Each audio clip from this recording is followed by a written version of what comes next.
You have a plug-in light that you just bought to light up your shop, but you want to work on your hardwire switches. I'm going to show you how to hook up a receptacle that does just that.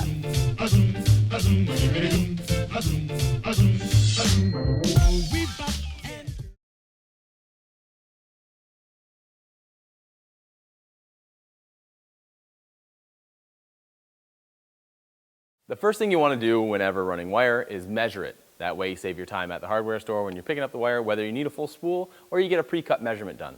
So I know this light is going to be where I'm getting my power feed from.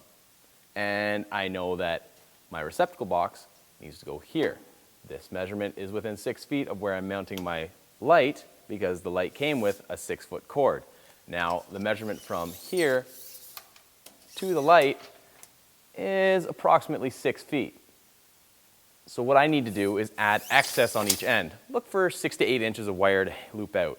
I'd probably go a foot on this end and 6 or 8 inches on that end. Give or take, that's an extra 2 feet almost. So I'll just cut it to 8 feet.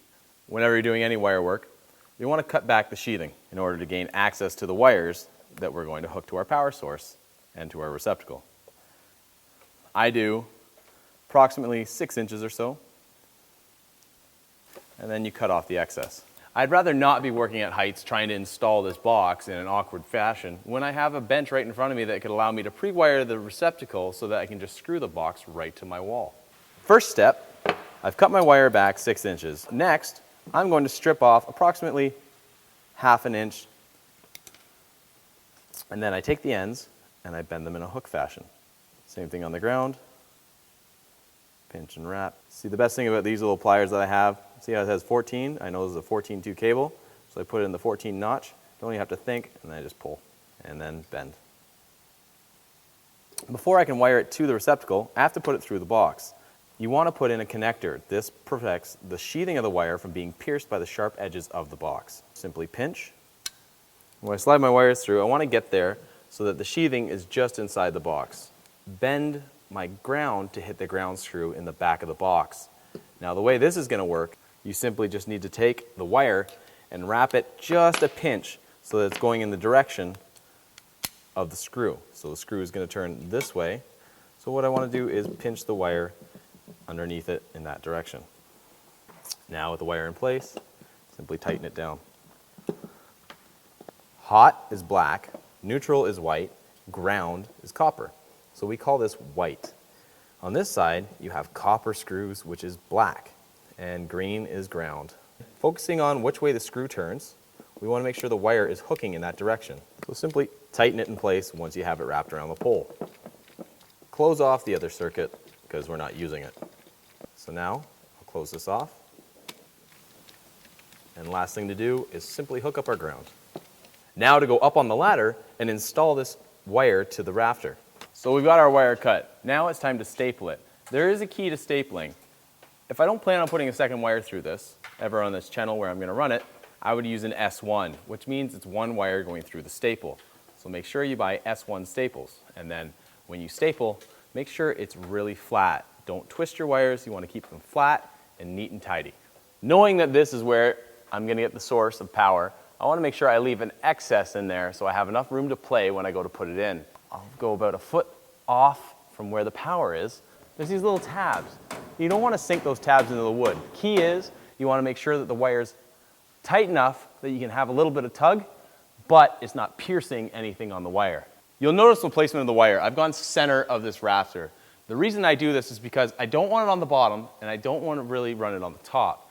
The key for not running on the bottom is because we don't want to have a screw. If we ever apply any sheet good here, whether it's drywall or plywood or another piece of 2x4 for reinforcement, we don't want to have the chance that we're going to pierce it with a screw as we go through.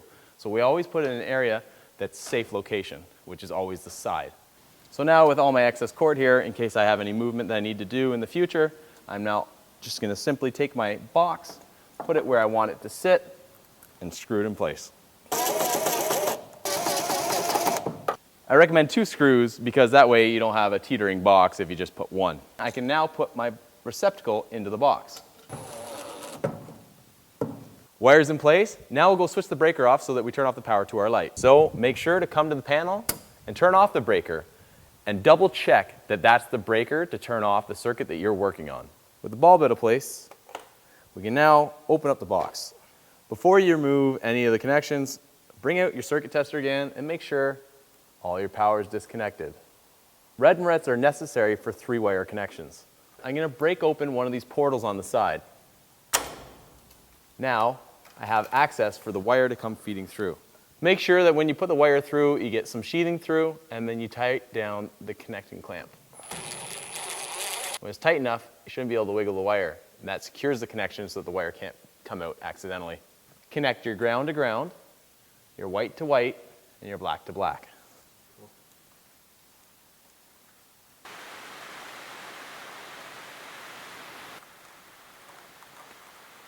You'll find a lot of lights where the ground actually doesn't even have them red on it. This is okay. My practice, I prefer to put them red on that.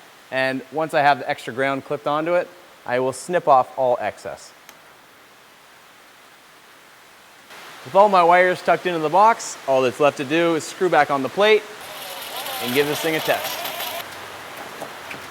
The wire is ran from the light to the receptacle box, and the light's plugged into the receptacle box. So in theory right now, when I pull the chain on this light, we should have power. Voila! It works.